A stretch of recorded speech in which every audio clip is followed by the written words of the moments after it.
I'm Nikki Ferris. Getting your driver's license is one of the most important and exciting days of your life. When you go to the Secretary of State, you'll be tested on how well you know the rules of the road as well as your driving ability. You'll also be asked a very important question. Do you wish to have your name added to the Michigan Organ Donor Registry? You see, the reason you're asked this question is because right now thousands of people are waiting for a life-saving transplant. That's when an organ is recovered from one person's body and transplanted into another. But that can only happen when you say yes to organ donation. Because lives hang in the balance, the state of Michigan has made it easy for residents of driving age to register to become an organ donor after they pass away. Millions of Michigan residents have already signed up. Whether or not you choose to join them will affect your family and may even save someone's life. Someone like Sarah Donay. Beautiful, beautiful, beautiful. Perfect. Oh, I love it, I love it, I love it. I was born with a fatal liver disease called biliary atresia, and the only cure for that is a liver transplant. So at 21 months, I received my first liver. Around a year later, when I was 3, I received another liver, but I've had this one over 17 years. It's been doing great. If Sarah had not had a liver transplant, she would not have made it to the age 2. An organ donor and his family saved Sarah's life. And I thank them every day. I've been modeling for 2 years now. It's coming along really great. I have been in 3 runway shows so far. You know, I live every day to the limit. When I got my ID, they asked me, do you want to be an organ donor? No questions asked. I said yes. Of course I do. I'd like to change someone's lives like they changed mine. Knowing that after you pass away, you can help someone like Sarah have a long and full life with a bright future, perhaps organ donation is right for you. You can sign up at any age, but until you turn 18, the decision is ultimately up to your parents. Registering just helps them confirm your decision. Also, you don't have to wait until you get your driver's license to sign up. You can do it when you get an ID card at the Secretary of State, or you can sign up online at giftoflifemichigan.org. What a difference one donor can make, saving up to 9 lives through organ donation and up to 50 lives through tissue donation. The need for donation is huge. Over 100,000 people nationwide and 3,000 people in Michigan alone are waiting for a life-saving transplant. I'm here with Philip Jones. Philip was once on dialysis and knows the importance of organ donation.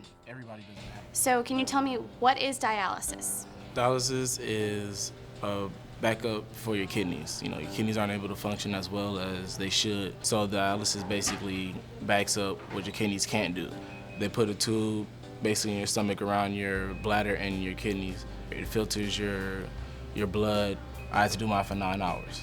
I didn't want to do dialysis. I wanted to continue my life and be able to stay out later and stuff like that. But then I realized it's your health, it's your life, and you want to live as long as you can to be able to do things that you've always wanted to do.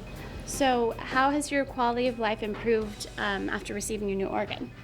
It's improved a lot. I was 17 when I had my transplant, and I felt great. I felt so relieved after the fact that I had it, because honestly, to myself, I was thinking in my head, like, if I didn't get it soon, I wasn't really going to be here that much longer, because my doctors kept saying, you know, your kidney function is going down, they're still going down, they're going down, they're going down.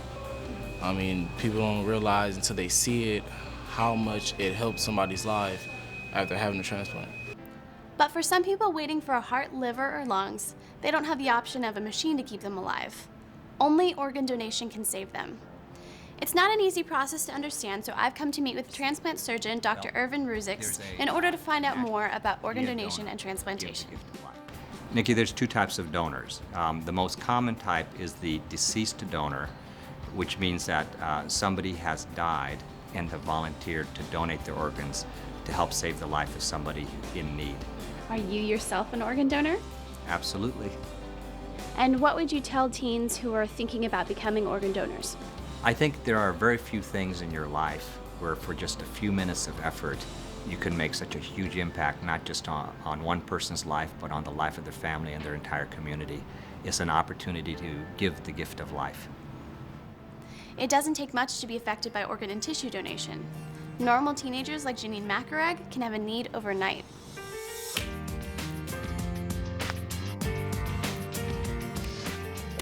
So I was playing basketball and My coach asked me to do a one-on-one demonstration, and I had to go full out 100%, and when I went to shoot for the layup, my teammate pushed me against the wall and my ACL had torn. The ACL is a ligament that helps bend your knee and be able to do regular activities throughout the day. The simple things, I just couldn't do it anymore. Like, the pain really had a big impact on me, and the injury had a big impact on me. Someone was able to donate a ligament to me, and I realized how important it was to me. And especially because I don't know who the donor was, it just makes me that much more grateful for it. If you decide not to register, that's okay.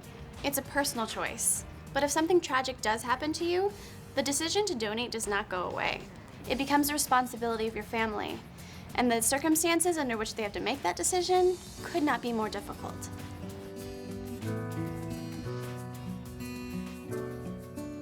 So my twin brother Matthew was a football player and I was a cheerleader, and it was the first varsity game for both of us.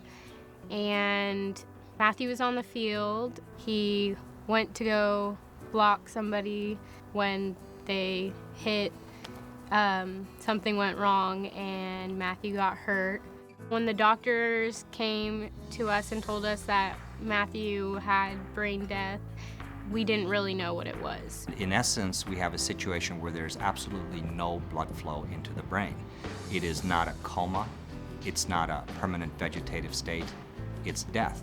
And things that can cause brain death are severe injuries to the head where the brain would swell and there's no room inside the skull, or a severe stroke. So they told us that if you donate Matt's organs, he probably will be a hero one day.